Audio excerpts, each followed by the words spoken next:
Assalamualaikum warahmatullahi wabarakatuh. Berjumpa lagi di channel Suara Mistis. Pada kesempatan kali ini saya akan melanjutkan cerita yang kemarin, yang berjudul Diperkosa oleh istri pejabat DPR yang lumpuh.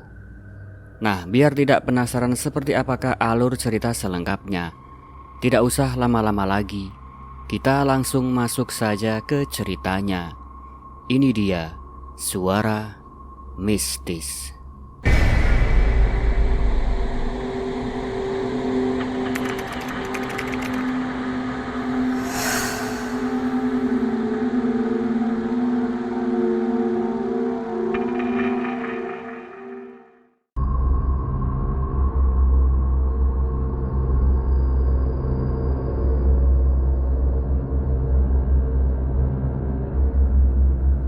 Hujan tipis menggurat kaca depan sedan seperti goresan pensil yang gelisah.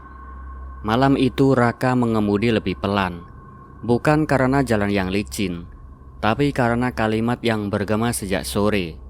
Datang. Ia ingin pura-pura tidak mendengar, ingin menutup ponsel, ingin membiarkan malam punya dirinya sendiri. Tapi jari telunjuknya mengetuk-ngetuk setir pada bola yang ia benci. 2 detik menekan, 1 detik melepas. Metronom kecil yang seakan menuliskan alamatnya di udara. Lebih tenang, kata Haji Farid di jok belakang.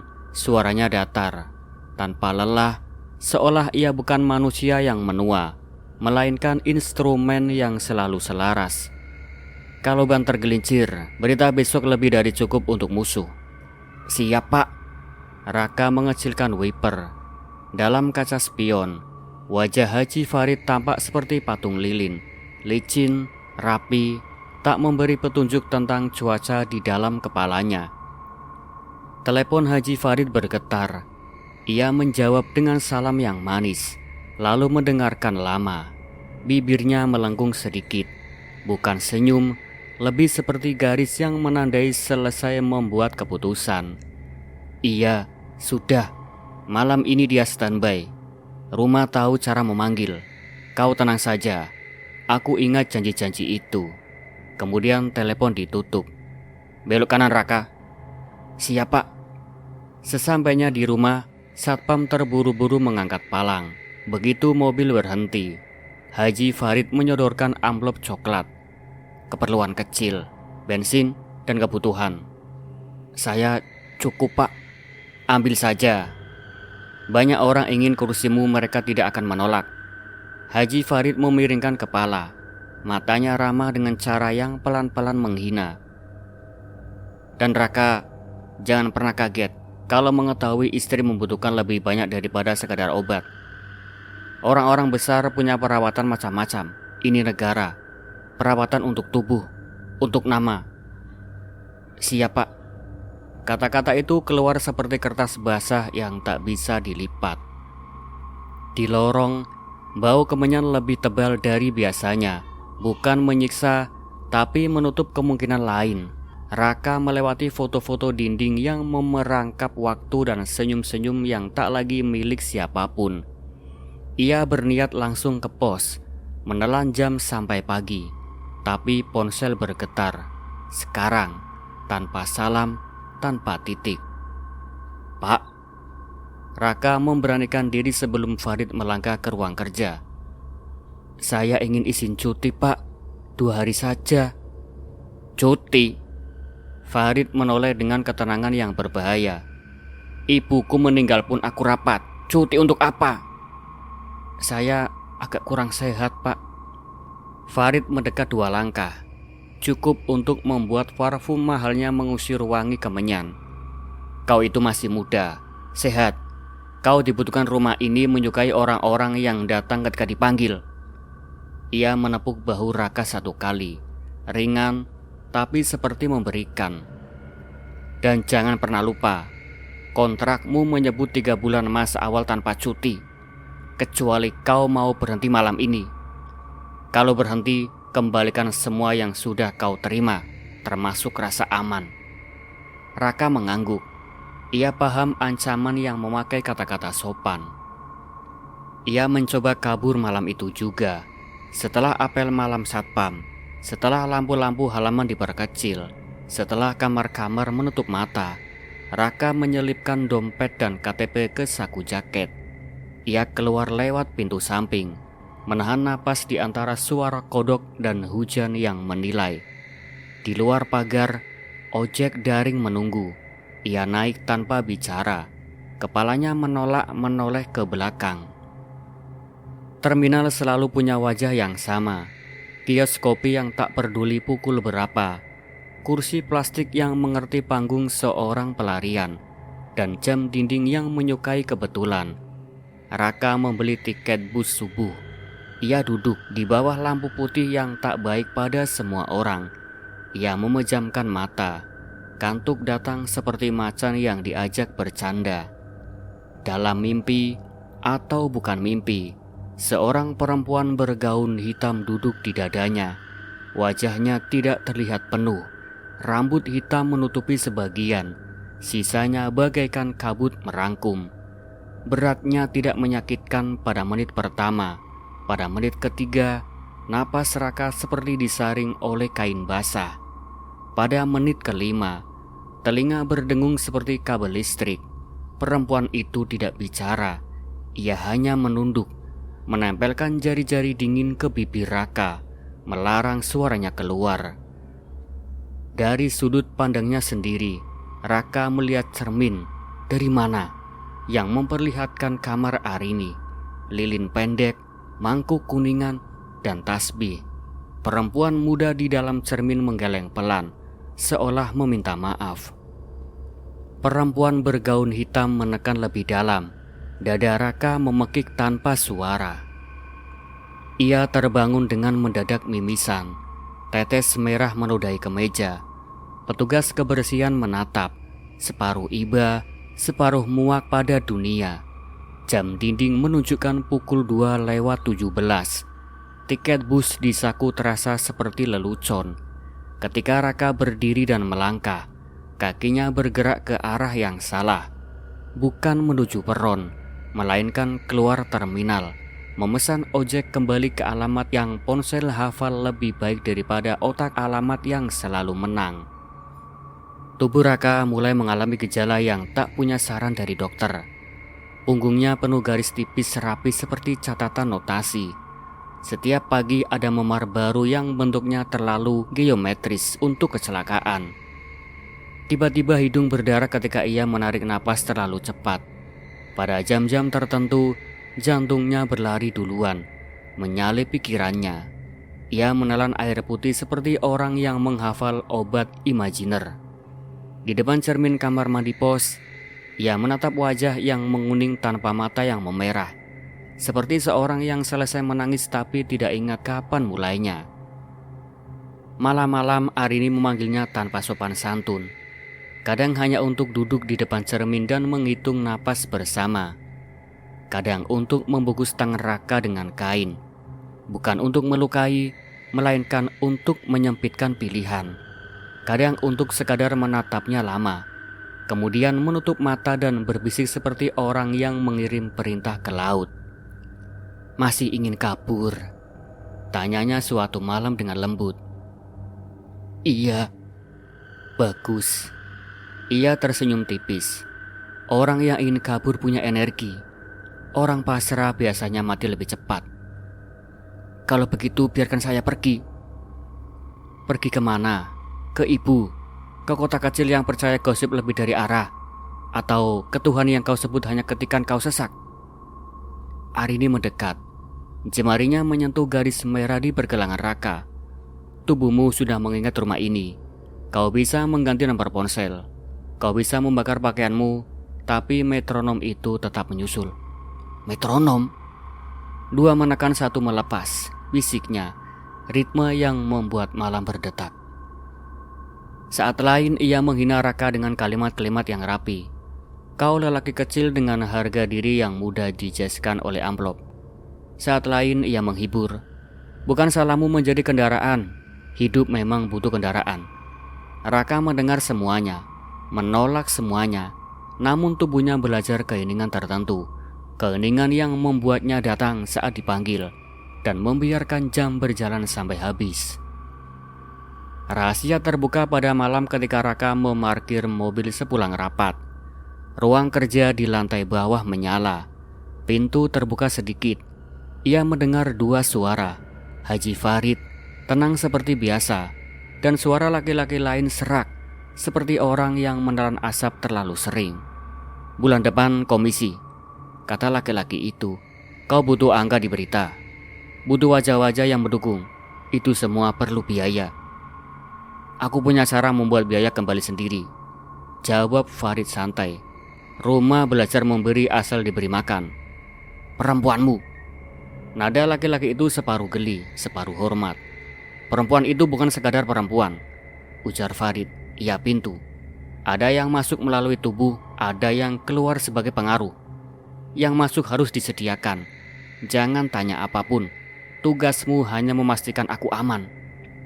"Anak itu masih kuat." "Cukup." Kursi kemudian berderit. "Kalau habis, nanti kita bisa ganti." Raka mematung di lorong. Kata-kata mereka tidak berteriak.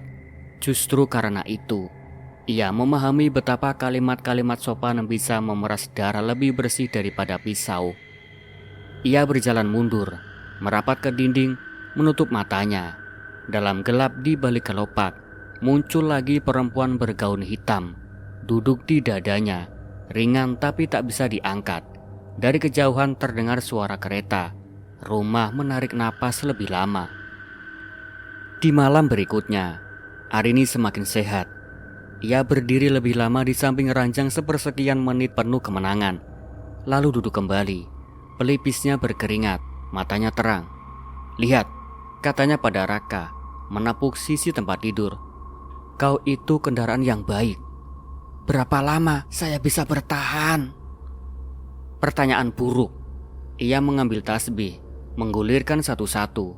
"Yang benar, berapa lama kau ingin merasa berguna?"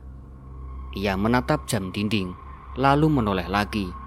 "Kau dengar apa yang mereka bicarakan di luar pagar?" "Jeritan, napas panjang, pengorbanan. Rumor adalah tamu undangan yang datang tanpa kartu. Kita biarkan mereka. Mereka menambah zikir rumah tanpa paham." Raka berdiri. Wajahnya memanas oleh sesuatu yang bukan merah saja. "Saya bukan tumbal."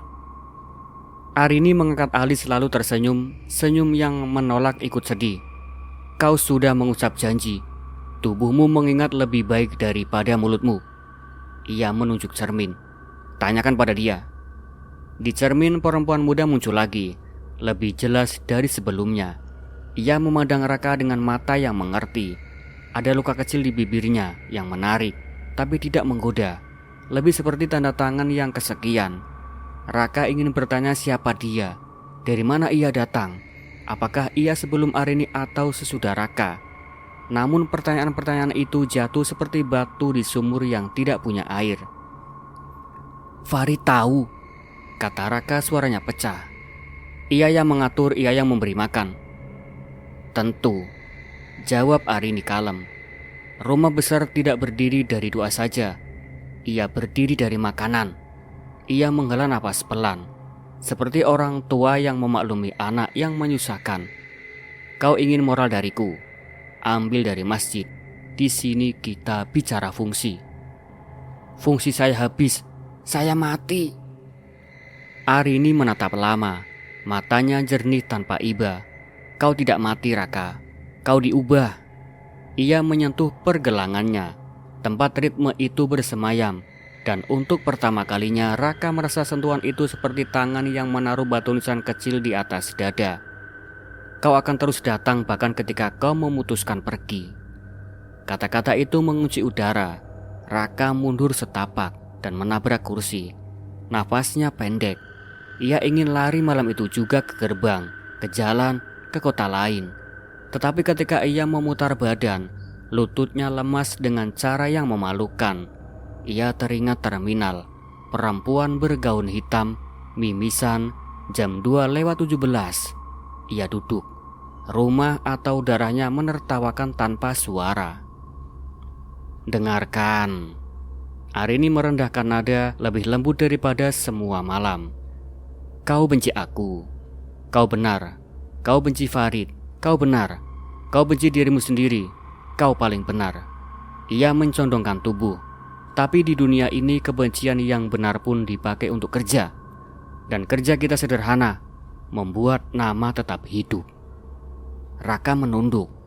Punggungnya perih pada titik-titik yang ditulis malam-malam sebelumnya. Hidungnya serasa asin.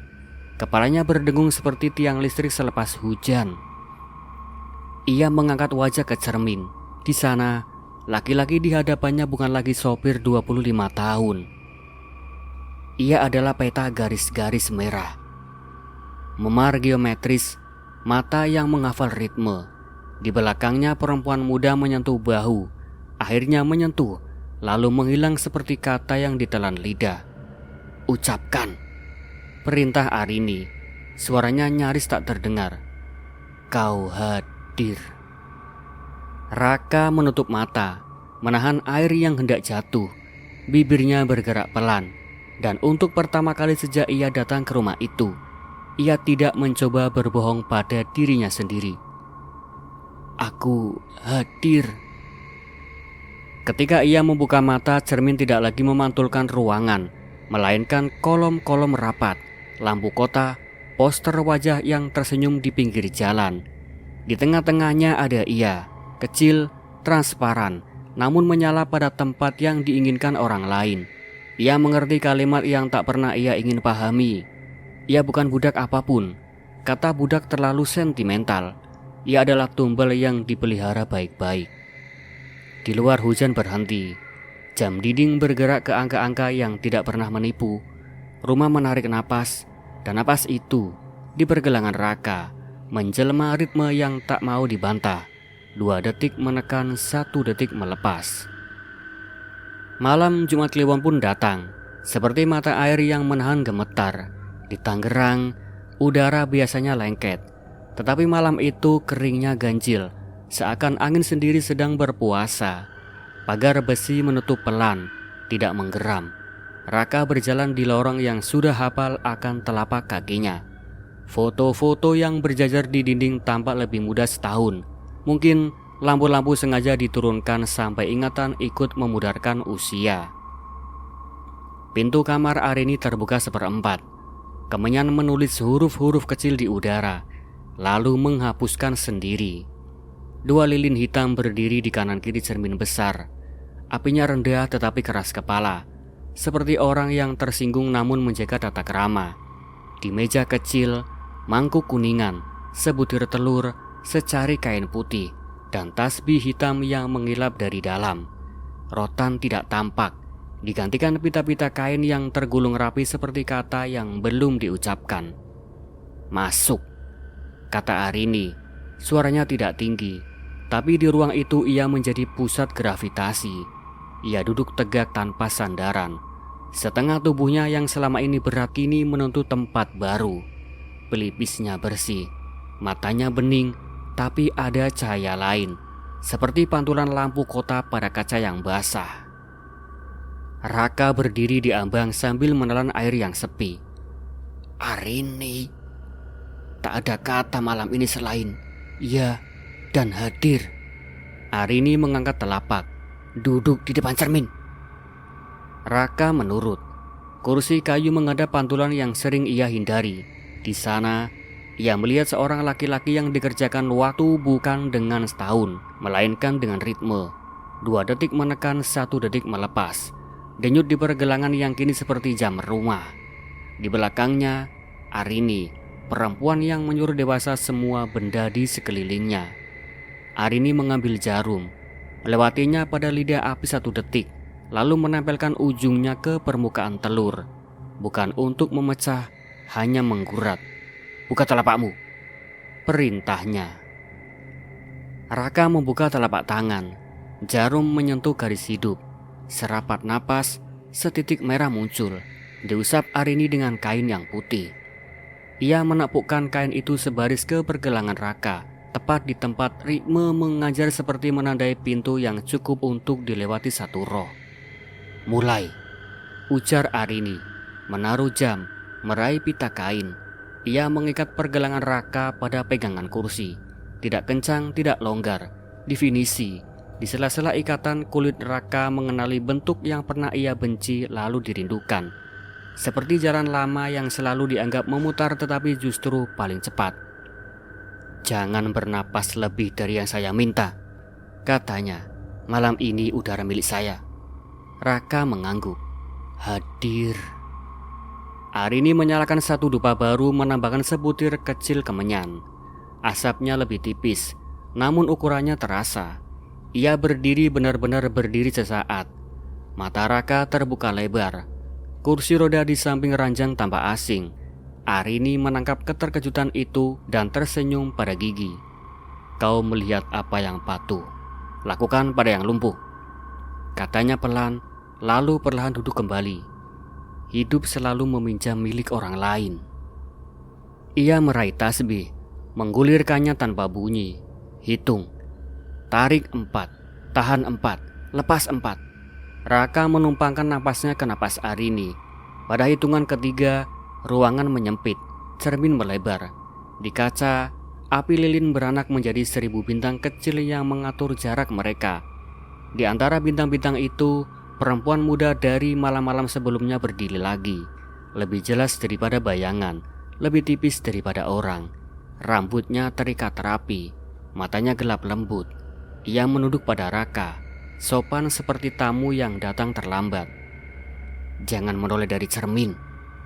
Di sana malam lebih jujur," kata Arini. Raka menahan dorongan untuk membuktikan bahwa di dunia nyata tak ada siapapun selain mereka.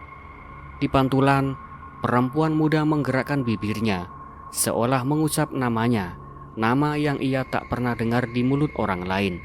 Raka ingin bertanya, "Jangan," potong Arini. Entah menjawab pikiran atau suara, malam ini tidak mengizinkan kalimat tanya. Arini mengambil kain putih yang sudah bernoda merah setitik, mengusapkannya ke kulit di dekat tulang rusuk Raka, menggambar tanda kecil seperti sabit halus. "Malam ini, tubuh adalah wajan kosong yang dituang dalam kepatuhan," kata Arini. Raka merinding sampai ujung tangan. Mata Arini tidak menusuk, ia menahan. Itulah yang paling tak tertahankan. Tatapan yang memberi izin bagi tubuhnya sendiri untuk mengkhianatinya. "Aku," Raka menelan, "aku hadir." Ucapkan untuk diri sendiri. Arini mendekat, meletakkan 2 jari di tenggorokan Raka, merasakan getar kata yang belum lahir, agar kata itu tidak hanya milik telinga saja. "Aku hadir." Arini mengangguk. Ia menurunkan jari ke sternum, tekanan ringan yang meminjamkan jarak. "Sakit sedikit itu supaya pintu terbuka.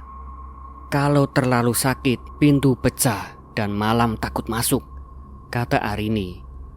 Pada hitungan berikutnya ia berkata, "Tarik." Raka menghirup.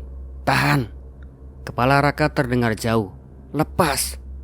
Ada euforia yang diam, semacam putih yang tidak berkilau, hanya menutup mata dari dalam. Di punggungnya, rasa sakit kecil-kecil menyalakan lampu-lampu yang dia kenal. Garis tipis, memar geometris, sejarah definisi. Di dada nafasnya mengerti bahwa ia bukan lagi pemilik tunggal paru-parunya. Arini menyentuh pergelangan di atas pita dan berbisik di telinga, "Kau bukan budak." Kata itu membuat orang menangis. "Kau adalah jalan." Di cermin, perempuan muda menyentuhkan dahi ke dahi pantulan Raka. Tidak ada bunyi. Api lilin tidak bergetar. Namun di kulit Raka ada kilat dingin, sesingkat mata berkedip, sebersih belati yang hanya menunjukkan maknanya kepada darah. Ia mencoba bernapas teratur, tetapi kata teratur tiba-tiba menjadi pisau pemotong roti. Ia tahu cara bekerja, tapi terasa brutal. Arini menaruh mangkuk kuningan di pangkuan Raka, tidak untuk diminum, tidak untuk dilihat, hanya untuk berat. "Pegang," perintahnya. Raka merasakan logam itu mereduksi tangannya jadi fungsi. Ia merem, ingin meminjam sejenak wajah seorang anak. "Buka matamu," kata Arini. Bayangan rumah ini menulis namamu, huruf demi huruf, jadilah kertas. Tak ada yang bergerak selama beberapa hitungan panjang. Lalu, sesuatu yang bukan tangan menyusuri punggung Raka. Rasa yang sudah sering datang, namun malam ini lebih metodis. Seperti dokter yang akhirnya menyetujui pembedahan. Ketika ia menahan napas pada hitungan keempat, putih itu meluas, menghampiri telinga.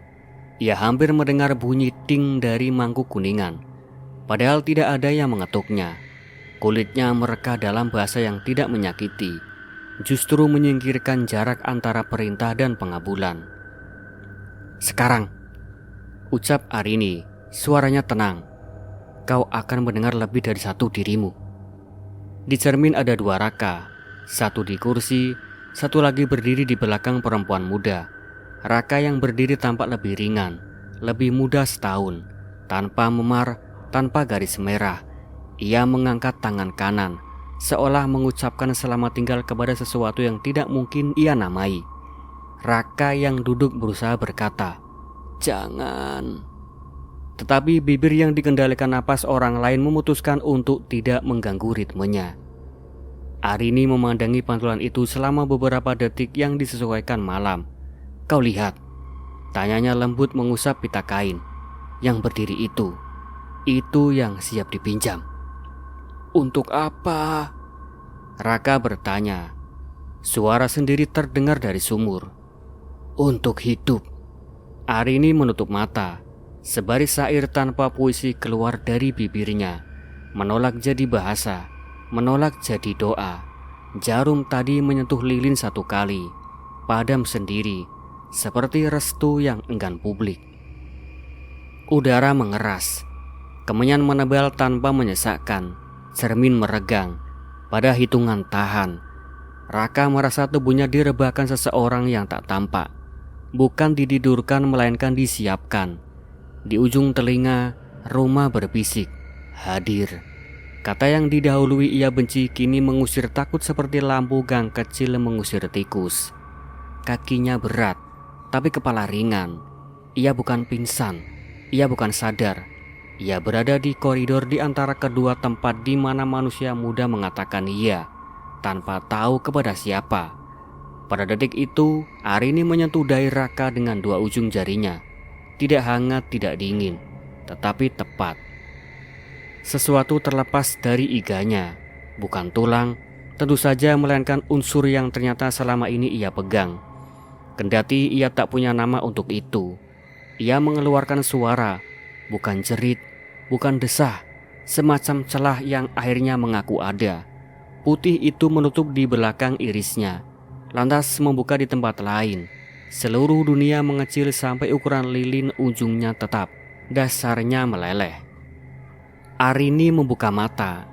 Ia berdiri, ya berdiri, lebih lama daripada tadi. Senyumnya bukan kemenangan, lebih mirip catatan rakus yang akhirnya rapi. Ia menyentuh pipi Raka, seperti ibu tua yang memaafkan tanpa alasan. "Bagus," katanya pada sesuatu yang bukan telinga di Raka. Pintu berdesis. Haji Farid masuk. Jasnya bebas tetes hujan, rambutnya rapi, sepatu memalsukan bunyi. Ia tidak menatap Raka segera. Ia menatap Arini dulu dari kepala, ke bahu, ke jari, ke kursi yang dilupakan. Lalu ia tersenyum kecil yang di foto-foto biasa tampak sebagai keramahan. Di ruangan ini, senyum itu adalah kwitansi. "Terima kasih," katanya kepada udara, mungkin kepada rumah. "Kau tak pernah mengecewakan." Arini mengangguk, tidak menunduk. "Janji-janji?" tanya Arini, entah pada Farid atau pada Lilin. "Ditepati," jawab Farid. "Nama kita panjang umur." Ia memandang Raka baru sekarang, tatapan yang menilai tanpa menyentuh. "Istirahat," ujarnya, seperti memberi anjuran minum air hangat. "Kau sudah bekerja." Raka ingin menjawab tapi jawaban tak dilahirkan. Mangkuk kuningan jatuh dari pangkuannya, berputar sebagai piring yang kelelahan, lalu berhenti, tidak pecah.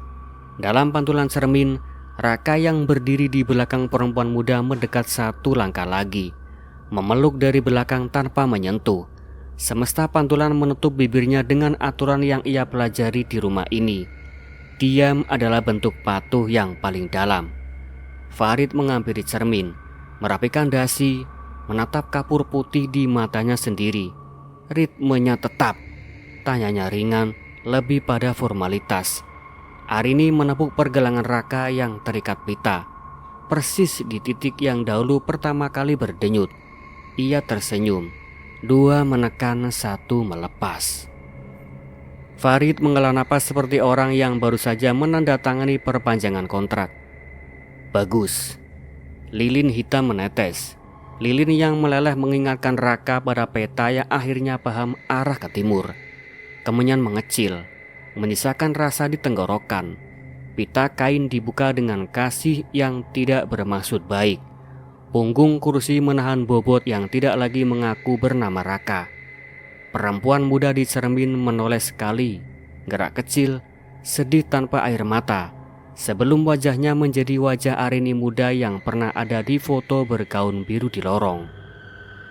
Arini duduk, sekelebat saja mata kirinya berkedip lebih lincah daripada biasanya.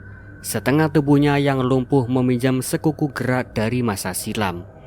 Ia mengangkat 1 biji tasbih, meletakkannya di antara bibir, tidak untuk dikunyah, melainkan untuk merasakan batu itu jadi detik. Dalam cermin, Raka duduk di kursi roda, bukan di dunia nyata, hanya dipantul tangan di pangkuan, mata terbuka, menerima perintah yang belum diucapkan. Rumah, kata Farid hampir berbisik, jaga nama ini. Rumah mendengar. Di lantai, mangkuk kuningan berhenti berputar.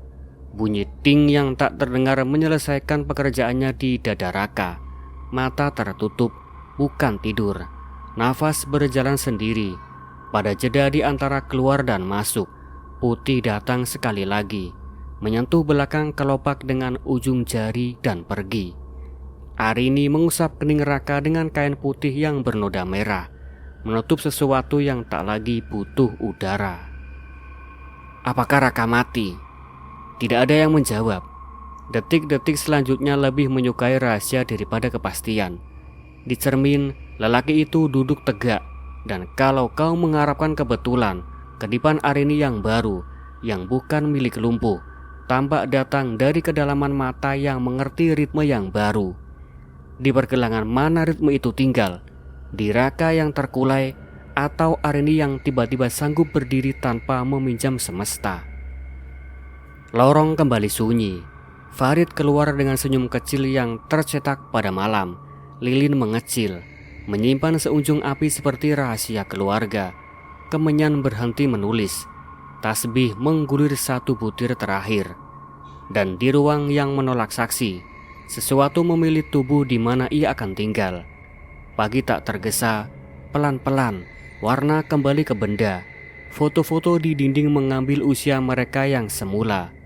Namun kalau kau berjalan di lorong itu, menahan napas di depan kaca, kau mungkin melihat di sudut pantulan, selain bayangmu, seorang laki-laki yang duduk patuh di kursi roda, menunggu panggilan yang tidak lagi perlu ponsel.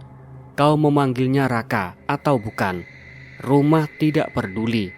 Rumah hanya menghitung, 2 detik menekan dan 1 detik melepas. Dan di kamar yang lilinnya padam, Arini membuka mata. Ia meraba udara, menunjuk ruang dengan jemari yang tidak lagi asing bagi gerak hadir. Katanya pelan. Suaranya bukan miliknya sendirian. Suara itu meminjam sesuatu dari seseorang yang malam ini tidak diberi pilihan. Dan cerita pun selesai. Nah, bagaimana menurut kalian dengan cerita ini teman-teman? Apakah cerita ini cukup menghibur buat kalian semua? Jika kalian ingin mendengar cerita-cerita terbaru dari kami, ikuti terus di channel Suara Mistis. Akhir kata saya pamit undur diri. Wassalamualaikum warahmatullahi wabarakatuh.